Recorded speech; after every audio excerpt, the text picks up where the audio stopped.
আজ ২১শে এপ্রিল বাকৃবিতে অনুষ্ঠিত হলো motivational workshop on accreditation in higher education শীর্ষক কর্মশালা।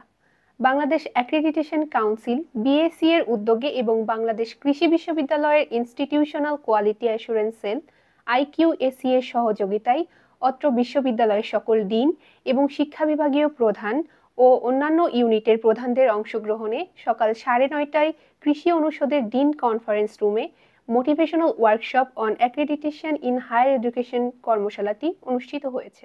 বিএসসি এর সদস্য professor doctor S M Kabir কর্মশালায় মূল প্রবন্ধ উপস্থাপন করেন এবং সভাপতি বক্তব্য রাখেন। বাকৃবি আইকিউএসি এর অতিরিক্ত পরিচালক প্রফেসর ডক্টর মুরাদ আহমেদ ফারুকের সঞ্চালনায় উক্ত কর্মশালা উদ্বোধনী অনুষ্ঠানে প্রধান অতিথি হিসেবে উপস্থিত ছিলেন vice chancellor professor doctor A K Fazlul Haque Bhuiyan. এ সময় স্বাগত বক্তব্য রাখেন আইকিউএসি এর পরিচালক প্রফেসর ডক্টর মোহাম্মদ আসাদুজ্জামান সরকার।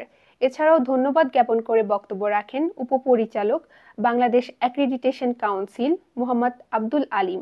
কর্মশালায় বাকৃবির শিক্ষক কর্মকর্তাবৃন্দ এবং বাংলাদেশ অ্যাক্রিডিটেশন কাউন্সিল বিএসি এর অন্যান্য কর্মকর্তাবৃন্দ উপস্থিত ছিলেন।